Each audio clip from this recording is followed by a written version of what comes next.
আল্লাহর কোরআনের মজলিস, কোরআনের মজলিসে হইচই চলে না।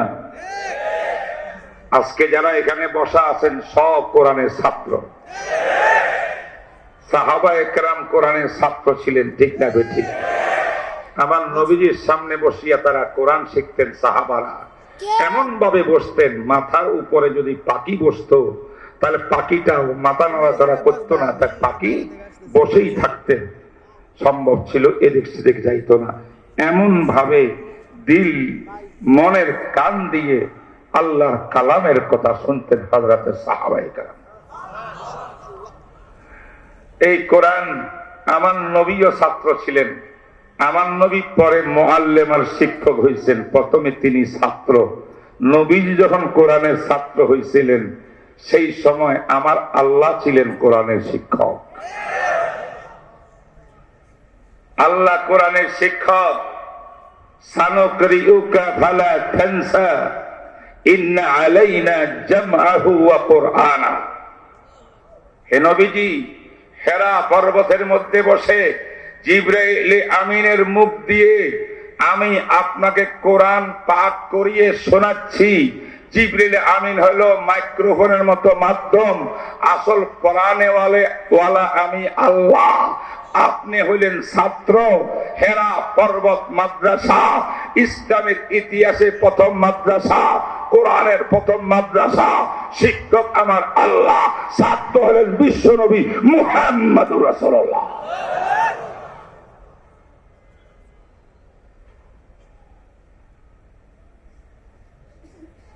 জিবরাইল কয় হুজুর পড়েন, ইকরা। প্রথমে আমার নবীজি টের পান নাই, এরে পড়ানেওয়ালাকে শিক্ষক কেনা? শিক্ষক কি এই লোকটা যাকে দেখতেছি আমি? ইনি যদি শিক্ষক হন আমি নবী পড়ব না। সুবহানাল্লাহ। 40 বছর আমার জীবন অতিক্রম হয়েছে।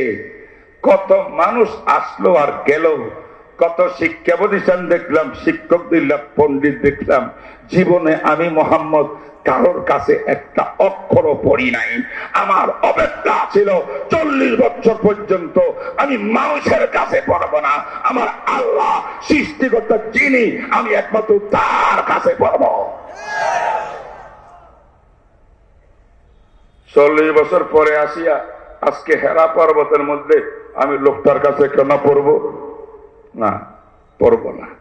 তো মা আনা বেকারি এর একটা তাফসীর আমি করি হাদিসের ব্যাখ্যার মধ্যে। অর্থ হইল আমি আপনার কাছে পড়বো না। মা আনা বেকারি মানে পড়তে জানি না, এটা না। পড়তে যদি নবীজি নাই জানতেন, পড়তে না পারতেন, তাইলে ইকরা বিসমি রাব্বিকাল লাগে সূরা আলাকের 5টি আয়াত একসঙ্গে তেলাওয়াত করে দিলেন কেমনে? এই জন্য মা আনা কারি অর্থ পড়তে অপারক নয়, পড়তে সক্ষম। কারণ মুখে মুখে আমি পড়তে পারি, খুব ভালো পারি, কিন্তু আপনার কাছে পড়বো না। মা আনা বেকারি। জিবরাইল মনে করলেন সর্বনাশ, আমার আল্লাহ বলেন পড়াইবার জন্য আল্লাহর পক্ষ থেকে উনি ছাত্র হইয়া পড়বে না, তাহলে আমি আল্লাহর কাছে কি জবাব দেব? মনে হয় এখনো টের পাই নাই। ওনাকে একটু বুকের মধ্যে জড়াই ধরিয়া ইচ্ছা মতো জোরে চিপ দিলে দুনিয়ার এই জগৎ থেকে ওনাকে আধ্যাত্মিক জগতে ঊর্ধ্বগমন করিয়া আল্লাহর নিকট উঠাই দিতে চাই, যাতে উনি বুঝেন এটা আল্লাহর কালাম, পড়ানেওয়ালা আল্লাহ। এই জন্য বুকের মধ্যে জড়াই ধরি জোরে সুরে একটা ছিপ দিছে। হাত্তা বালাগা মিন্নিল জুহুদ আও জাহাদ, বুখারী শরীফের হাদিস। এবার আবার ছেড়ে দিছে। এবার সম্ভবত এখন পড়বো ইকরা, মা আনা বেকারি পড়বো। জিবরাইল কয় আমার তো এখনো আমি ব্যর্থ, এখনো মুহাম্মদ বুঝে নাই। আবার জড়াই ধরছে, আবার জোরে ছিপ দিছে। প্রথম ছিপে ঊর্ধ্বে আকাশের এক তক্কার মধ্যে উঠে গেছে আমার নবী। আধ্যাত্মিক ভ্রমণ এটা, শরীর এখানে, আত্মা উপরে। সুবহানাল্লাহ।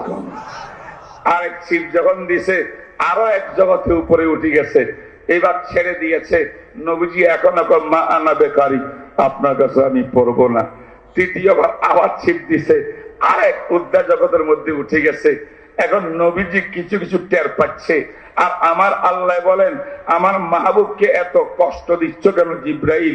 তুমি যদি 3 চিহ্ন 300টা চিহ্ন সারা রাত্রে বসি বসি হেরা পর্বতে, আর তুমি একরা একরা বলো, আমার নবী পড়বে না, আমার নবী পড়ে নাই, আমার অপেক্ষায় আছে, আমার নবীকে জানিয়ে দাও। এই শিক্ষা তোমার পক্ষের শিক্ষা নয়, এই শিক্ষা আমার আল্লাহর শিক্ষা, আল্লাহর কোরআনের শিক্ষা। শিক্ষক আমি, তাই হে জিবরাইল পরিষ্কার বলো, ইকরা বিসমি রাব্বিকাল্লাযী খালাক। ও মুহাম্মদ, ওই প্রভুর নামে আপনি কোরআন পড়ুন, যেই প্রভু আপনাকে সৃষ্টি করেছে। অতএব এটা আমার পক্ষের শিক্ষা নয়, আপনার প্রভুর পক্ষের শিক্ষা।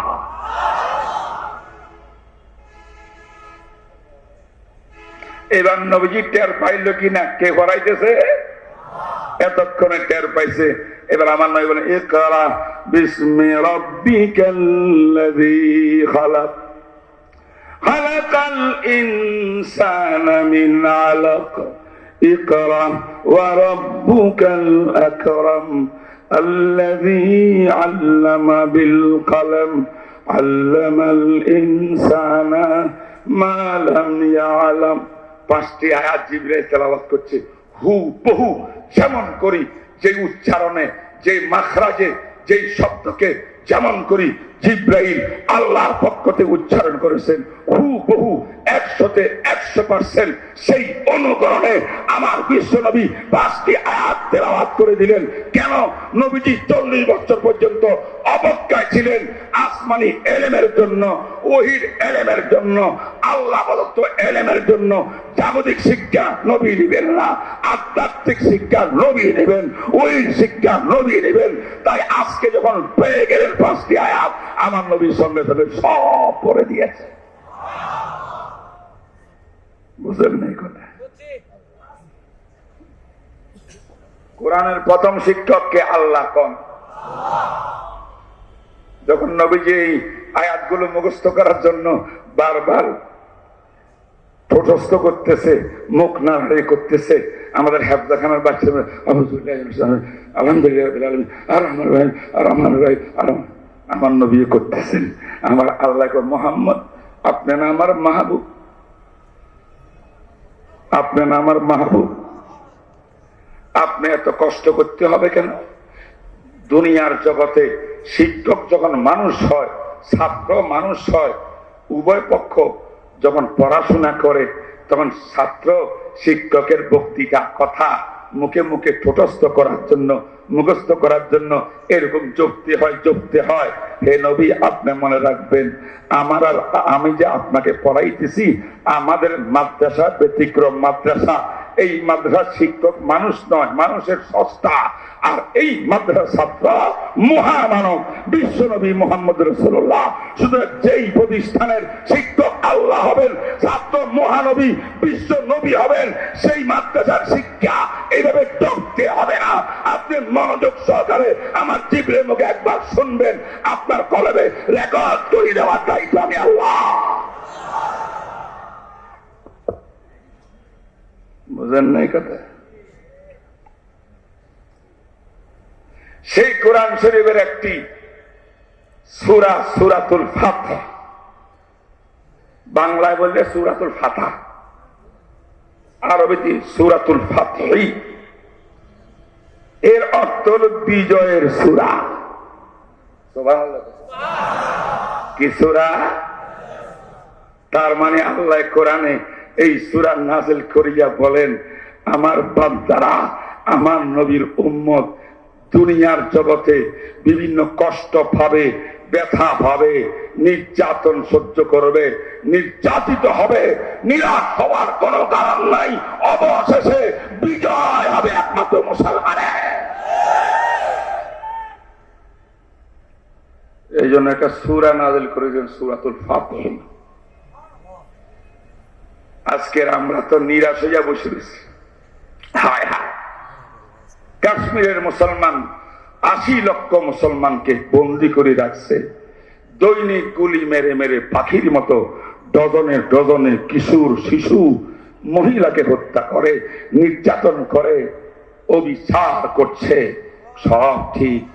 আবার দেখতেছি আইন, নাগরিকত্ব আইন পাশ করিয়া মুসলমানদেরকে ভারত থেকে বের করিয়া উগ্র হিন্দু রাষ্ট্র বানাতে চাচ্ছে মিস্টার মোদী সাহেব। আমরা পেরেশান, হায় হায় মুসলমানের আমাদের ভাইদের কি হবে? আমরা নিরাশ নিরাশ নিরাশ। আহারে 400 বছর পর্যন্ত যে বাবরি মসজিদ ভারতের ভিতরে সবচেয়ে কেন্দ্রীয় মসজিদ মুসলমানের ছিল, এই বাবরি মসজিদকে ভেঙ্গে চুরমার করে দিয়েছে। এরপরে মামলা জড়াই দিছে। মামলা চলতে চলতে বহুদিন পরে মিস্টার মোদী কিছুদিন আগে আসিয়া সুপ্রিম কোর্টকে অর্ডার দিছে, এইভাবে রায় দাও। তখন বাবরি মসজিদের জমিনটা হিন্দুদের নামে মন্দিরের নামে দিয়া কয়, এখানে 4 মাসের ভিতরে মন্দির হবে। আমরা বলি সর্বনাশ, মসজিদটা হারাইলাম, মুসলমান হারাইলাম, কাশ্মীর হারাইলাম, ফিলিস্তিন, আয় হায় ফিলিস্তিনের ভিতরে ইহুদিদের জুলুম অত্যাচার পৃথিবী দেখতেছে, পৃথিবী দেখতেছে, কেউ কিছু বলতেছে না। মুসলমানদের বড় দুরবস্থা, যেখানে যান সিরিয়ার মধ্যে মুসলমানের দুরবস্থা, বর্মার মধ্যে মুসলমানের দুরবস্থা। আমরা এই সমস্ত খবর শুনতে শুনতে নিরাশ হয়ে গেছি। মনে হয় ইসলামের বিজয় হবে না, মনে হয় মুসলমানদের বিজয় হবে না, মনে হয় মুসলমান আর মাথা উঁচু করে রাখতে পারবে না। এরকম কতগুলা লোক আমাদের মধ্যে আছে, তিল মরা আছে না নাই? আমার আল্লাহ বলে সূরা ফাতহ নাযিল করলাম, সূরা ফাতহ দ্বারা বুঝিল নবীর মুসলমানেরা পৃথিবীর মধ্যে যাহা কিছু হোক না কেন মুসলমানদের উপরে এটা একটা তোমাদের ইমানি পরীক্ষা। এই পরীক্ষায় তোমরা পাস হইতে হবে। আমার নবীর আদর্শ সুন্নতকে তোমাদের আঁকড়ায় ধরতে হবে। আল্লাহর প্রেম মহব্বত ভালোবাসা অন্তরে রাখতে হবে। আল্লাহর গোলামি ঠিকঠাক মতো করতে হবে। আল্লাহর বিধান পালন করতে হবে।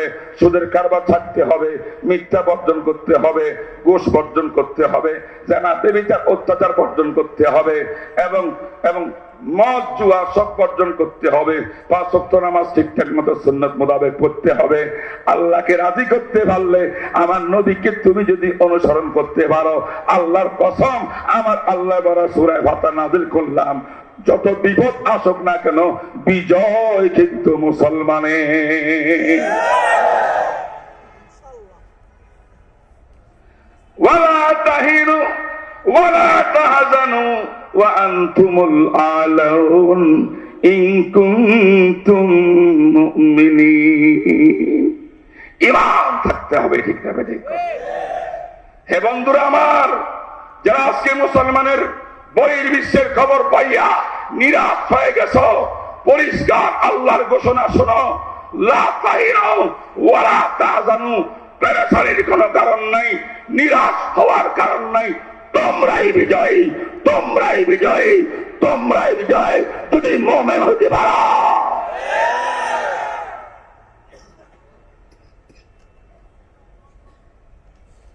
মোদী সরকারে কি মনে করছে এখনো মুসলমান গর্জি উঠে নাই, তামাশা দেখতেছে, ঠিক না? মোদী সাহেব ভারতের মাটি আইএসএস এর না, উগ্র হিন্দুদের না, এই ভারতের মাটি নিয়ে গেছিল খ্রিস্টানরা, লাল কুত্তার বাহিনী 200 বছর পর্যন্ত ভারত শাসন করেছিল। 1601 খ্রিস্টাব্দে এসেছে, 1800 সাল পর্যন্ত 200 বছর রাজত্ব করেছিল। এই ভারতের প্রদেশগুলো একটার পর একটা দখল করে নিয়েছিল। এই ভারত উপমহাদেশ থেকে মুসলমানের অস্তিত্ব বিলীন করার জন্য মসজিদের তালা জোড়াই দিয়েছিল, মাদ্রাসাগুলোকে বুলডোজার দিয়া উৎখাত করে ফেলেছিল। 3 লক্ষ কোরআন শরীফকে সেই দিল্লি মসজিদের সামনে একত্রিত করিয়া আগুন ধরাইয়া জ্বালাই দিয়েছিল। 14,000 উলামায়ে কেরামকে ফাঁসির কাছে ঝুলাইয়া গাছের আগায় লটকাই দিয়েছিল। কিন্তু তোমরা জানো, মোদী তুমি জানো, এই বুকের দাদা রক্ত উলামায়ে কেরাম দিয়েছে ভারতের মাটির জন্য। শাহ আব্দুল আজিজ ফতোয়া দিয়েছেন, সুলতান টিপু মাইসুরে জিহাদ করে শহীদ হয়ে গেছেন। নবাব সিরাজউদ্দৌলা পলাশী ময়দানে ইংরেজের বিরুদ্ধে জিহাদ করে শহীদ হয়েছেন। মীর জাফরেরা বেঈমানি করেছে। এরপরে সেই বালাকোটের ময়দানে শাহ ইসমাইল শহীদ হয়েছেন। আল্লাহু আকবার।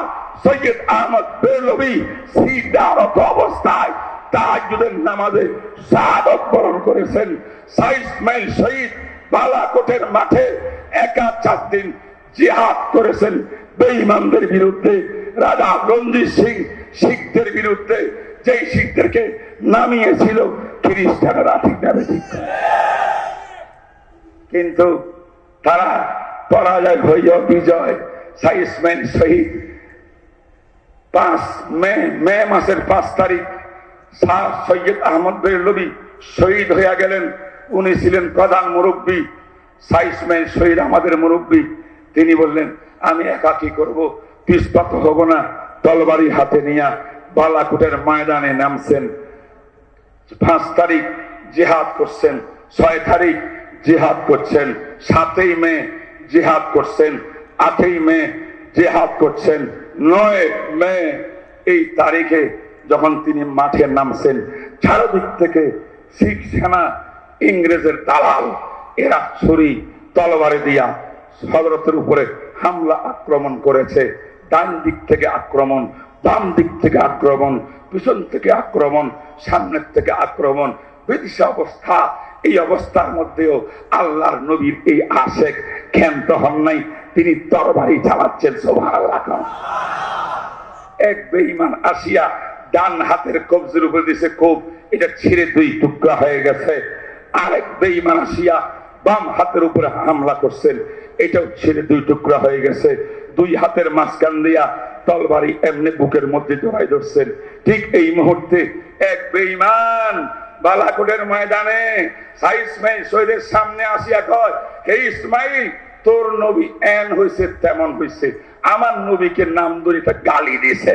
শাহ ইসমাইল শহীদের এমন দুরবস্থার ভিতরে চারদিক থেকে হামলা, 2 হাত কেটে গেছে। এই মুহূর্তে শাহ ইসমাইল শহীদ বললেন, আল্লাহর শপথ করলাম আমি শাহ ইসমাইল, তুই আমার নবীকে গালি দিয়েছ, আমার কলিজার টুকরায় গালি দিয়েছ, তোকে আমি হত্যা না করি আমি শহীদ হইতে চাই না। এই কথা বলে বীরের মতো সামনে অগ্রসর হইল বেঈমান সাতেমে রসুলকে গালি দেনওয়ালা ব্যক্তিকে দেখে এইদিকে এক বেঈমান আসিয়া ইতিহাস সাক্ষী কেরামতুল আউলিয়ায়ে হকুন, ওলিদের কেরামত সত্য না মিথ্যা? সত্য না মিথ্যা? ওলিদের কেরামত সত্য। শাহ ইসমাইল শহীদ যখন সামনে বাড়লেন, হঠাৎ আরেক বেঈমান আসিয়া গাড়ের উপরে কোপ দিছে তলোয়ার দিয়া। সঙ্গে সঙ্গে মাথাটা বিচ্ছেদ হয়ে গেছে শরীর থেকে। মাথা গিয়ে এক জায়গায় পড়ছে, হাত আরো 2 জায়গায় পেছনে পড়ছে।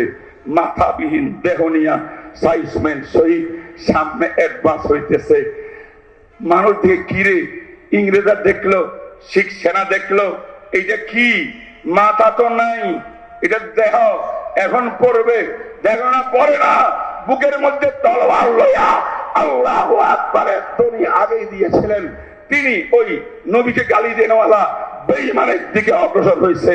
সে দেখিয়া দেখে মাথা ছাড়া মানুষটা কেমন করে দৌড়ি আসতেছে আমার দিকে।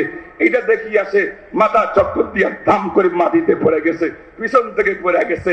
শাহ ইসমাইল শহীদ মাথাবিহীন, হাতবিহীন, এই তরবারি লইয়া তীরের মতো, বীরের মতো সামনে গিয়া এই বেঈমানের গায়ের উপরে পড়ে গেছে। এমন করে পড়ছে, শাহ ইসমাইল শহীদের তলোয়ার তার বুকের মধ্যে ঢুকিয়া সে জাহান্নামে চলে গেছে। শাহ ইসমাইল শহীদ হয়েছেন। এইভাবে আমাদের আতাবেররা বুকের কাদা রক্ত দিয়া ভারতের মাটিকে স্বাধীন করেছে। আল্লাহু আকবার, আল্লাহু আকবার। হুঁশিয়ার সাবধান, হুঁশিয়ার সাবধান। আল্লাহু আকবার।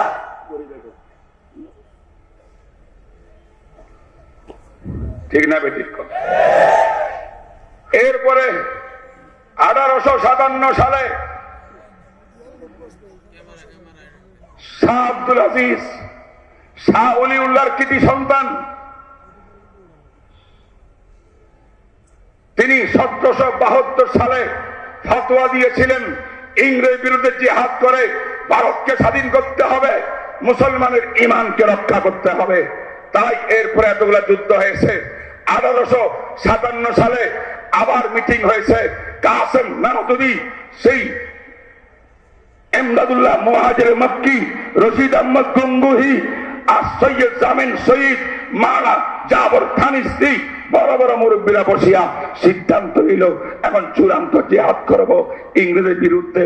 এই অবস্থার ভিতরে আমার ভাইরা শাহ কাসেম নানতুবির সামনে হাইল, আমরা লোকজন কম, যুদ্ধ জিহাদ কেমন করে করব।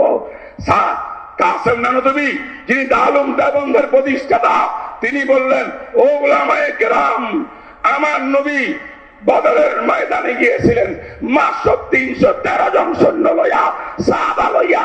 আমাদের সংখ্যা তো 313 জন থেকে কম না, বেশি। আমরা জিহাদ করতে পারবো না কেন?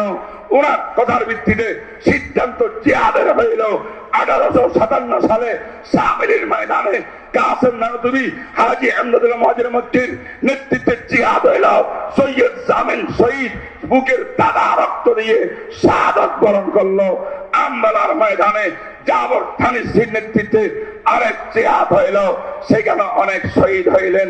এইভাবে বুকের তাজা রক্ত দিতে দিতে একদিন 1866 সালে আমার নবী স্বপ্ন যুগে আল্লাহর এক বুজুর্গের কাছে আসিয়া বললেন, তোমরা যেভাবে যুদ্ধ করতেছ, বারবার পরাজয় বরণ করতেছ, এখনো মুসলমানের জমিন পুরাপুরি রেডি হয় নাই জিহাদের জন্য। তোমরা আগে একটা মাদ্রাসা করো। সেই মাদ্রাসা আমি রসুল দেখাই দিচ্ছি, লাঠির দাগ দিয়ে অঙ্কন করে দিলাম। আমার লাঠির দাগে দাগে দামি মাদ্রাসা প্রতিষ্ঠা করো। এই মাদ্রাসায় মুজাহিদ তৈরি হবে, এই মাদ্রাসায় আল্লাহওয়ালা তৈরি হবে, এই মাদ্রাসায় মুত্তাবি সুন্নাত তৈরি হবে, এই মাদ্রাসায় মুবাল্লিগ তৈরি হবে, এই মাদ্রাসায় মুজাহিদ তৈরি হবে। লাঠির দাগে দাগে মুরব্বীরা মাদ্রাসা কায়েম করলেন। সেই মাদ্রাসার নাম আজ পৃথিবী জানে, সেই মাদ্রাসার নাম দারুল দেওবন্দ মাদ্রাসা। আমার ভাইরা, এই মাদ্রাসায় সেই মাহমুদুল হাসান তৈরি হইল, যিনি তারিখে রেশমি রুমালের নেতৃত্ব দিয়া ইংরেজের বিরুদ্ধে জিহাদ করেছেন। আমার ভাইরা, সেই মাদ্রাসায় ওবায়দুল্লাহ সিন্ধি তৈরি হইল, যিনি জিহাদ করেছেন। সেই মাদ্রাসায় আনোয়ার শাহ কাশ্মীরি তৈরি হইল, সেই মাদ্রাসায় মাওলানা ইলিয়াস তৈরি হইল, যিনি তাবলীগের মুরব্বী। ও আমার ভাইরা, এইভাবে দারুল দেওবন্দ প্রতিষ্ঠা হইল। এই প্রতিষ্ঠা হয়েছে, তার শাখা প্রশাখা আজ বিশ্বের সব জায়গায়, বাংলাদেশের আনাচে কানাচে কাওমি মাদ্রাসা, এই জামিয়াতুর রহমা, এইটাও তার একটা শাখা। আমার ভাইয়া, এই সমস্ত মাদ্রাসায় আলেম তৈয়ার হয়, মুজাহিদ তৈয়ার হয়, মুবাল্লিগ তৈয়ার হয়, ওলি আল্লাহ তৈয়ার হয়। আমরা যদি সত্যিকার উলামায়ে দেওবন্দকে বুকে জড়াই রাখতে পারি, কাওমি মাদ্রাসাকে সহযোগিতা করতে পারি, এই সমস্ত মাদ্রাসায় মুসলমানের বাচ্চারা পড়াশোনা করি, আল্লাহওয়ালা হইতে পারে, কাসেম নানতুবি হইতে পারে, হযরত থানবী হইতে পারে, মাদানী হইতে পারে, সেই দিন দূর নয়। তামাম পৃথিবীর হিন্দু, খ্রিস্টান, ইহুদি, নাস্তিক, বেঈমান ব্রাদার এই পৃথিবীতে থাকতে পারবে না, মুসলমানের বিজয় হবে।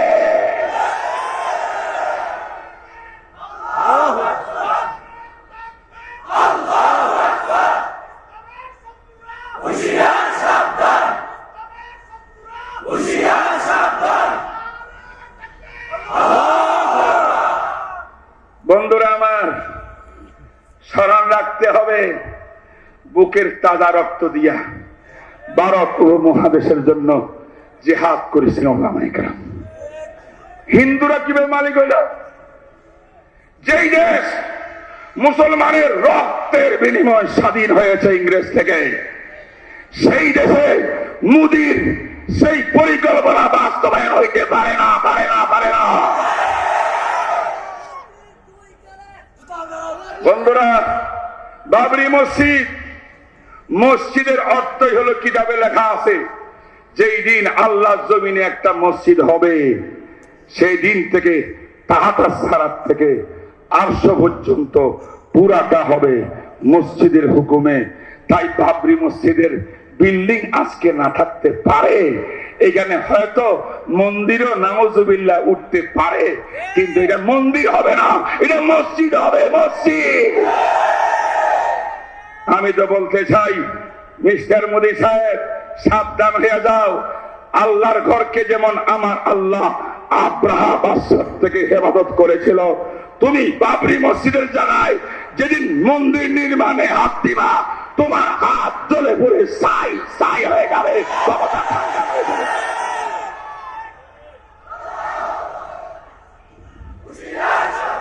ঠিক না বেঠিক বলেন? বন্ধুরা, সজাগ থাকতে হবে আজকে মুসলমানদের। ইসলামের বিরুদ্ধে চ্যালেঞ্জ কোন কোন পথে আসতেছে এইগুলা কয়েকটা বললাম, বাহিরের থেকে চ্যালেঞ্জ ইসলামের বিরুদ্ধে। ঠিক না বেঠিক? সব মুসলমানরা বুঝে হিন্দুরা আমাদের বন্ধু নয়, ইহুদি খ্রিস্টান আমাদের বন্ধু নয়, নাস্তিক আমাদের বন্ধু নয়। ঠিক না বেঠিক? ঠিক না বেঠিক বলে?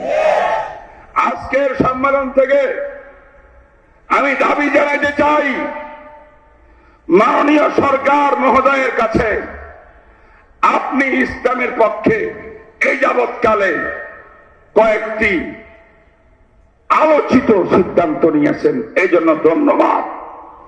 কিন্তু আরো কয়েকটা কাজ বাকি আছে। এই কাজগুলা যদি করতে পারেন, বাংলার তৌহিদি জাদা আপনার জন্য দোয়া করবে।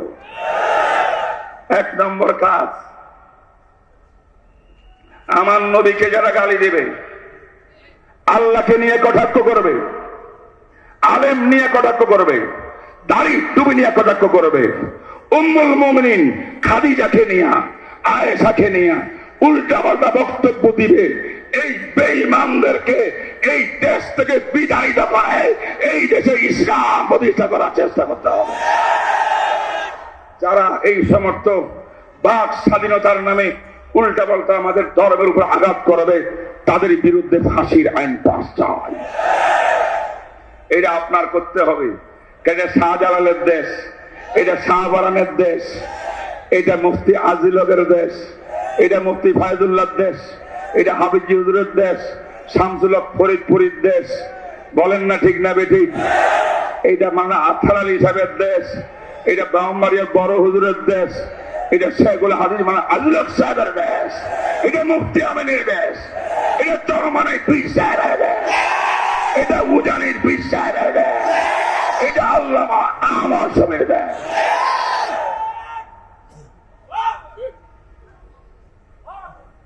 ও আমার উম্মত, তোমাদের পায়ে ধরি, দুইটা হাত আমার তোমার পায়ে, পরস্পর আপনদের মধ্যে ঝগড়া লাগাইও না, ফাসাদ লাগাইও না, ঐক্যবদ্ধ থাকাও।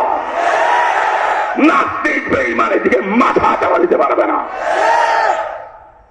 দুই নম্বর, আমার নবীর সবচেয়ে ইজ্জতের চাদরের নাম হলো খতমে নবুয়ত।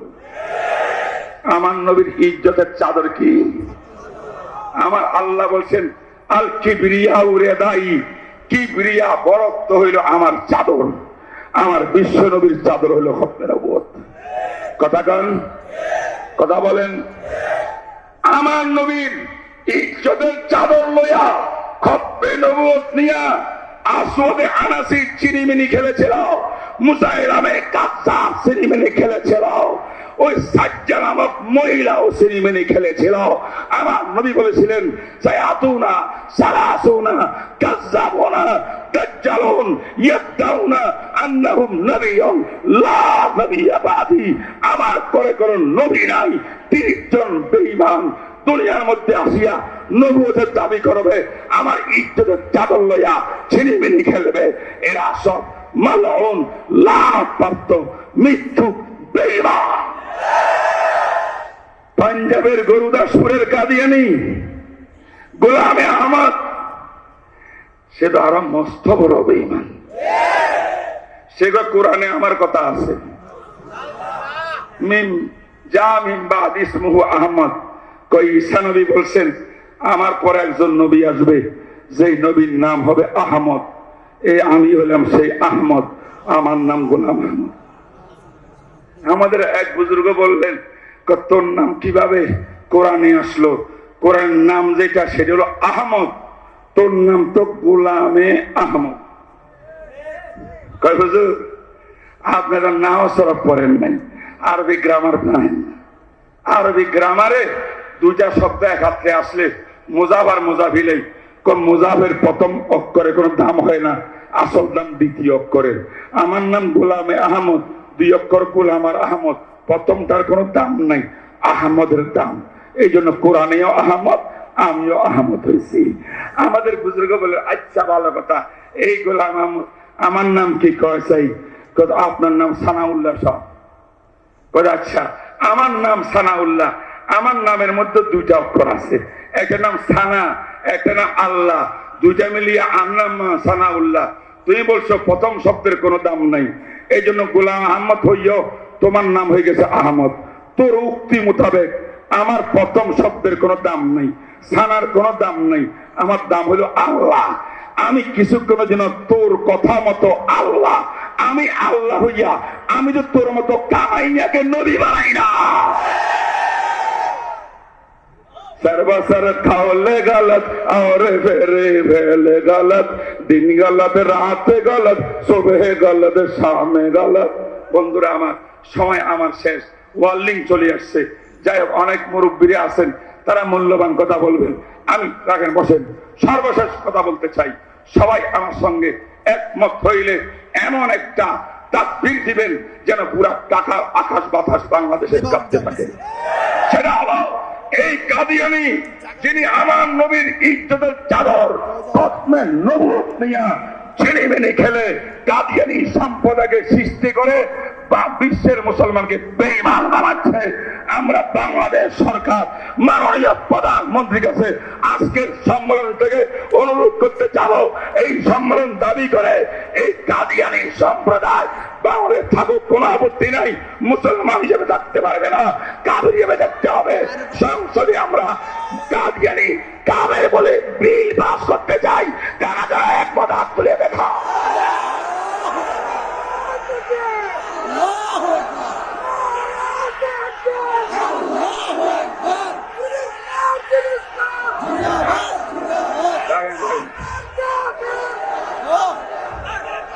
থামেন থামেন, জাযাকুমুল্লাহ জাযাকুমুল্লাহ। আজকের নতুন ফিতনা, বাংলাদেশের ঢাকা মাতোয়াইলে শিশু হাসপাতালে হিমিউন মিল ব্যাংক নামে দুধ মায়ের ব্যাংক সৃষ্টি হয়েছে বাংলাদেশে। আমি ফতোয়া দিয়েছি, সাক্ষাৎকার দিয়েছি, টেলিভিশন এবং সব মিডিয়ার মধ্যে আমার বক্তব্য আসছে, অন্যান্য বড় বড় উলামায়ে কেরামের বক্তব্য আসছে। গতকাল আল্লামা তাকি উসমানী, আমার উস্তাদে মুহতারাম, ওনাকে ফোন করেছিলাম, তিনি একটা ভিডিও বা অডিও বার্তা আমাকে দিয়েছেন। তিনি বলছিলেন সম্পূর্ণ হারাম, এটা করা যাবে না। আমরা বলেছি হারাম, তাই মাননীয় সরকারকে আবেদন রাখবো, আমাদের মুসলমানের বংশের মধ্যে বেজাল ঢুকাইয়া, বিবাহ শাদীর মধ্যে হারামের বেজাল ঢুকাইয়া, এই দেশের নবীর উম্মতের ঈমান নিয়া যারা ছিনিমিনি খেলতে চায়, দুধ ব্যাংক করিয়া, তাদেরকে আমরা দুধ ব্যাংক করার অনুমতি দেব না, দেব না, দেব না, দেব না।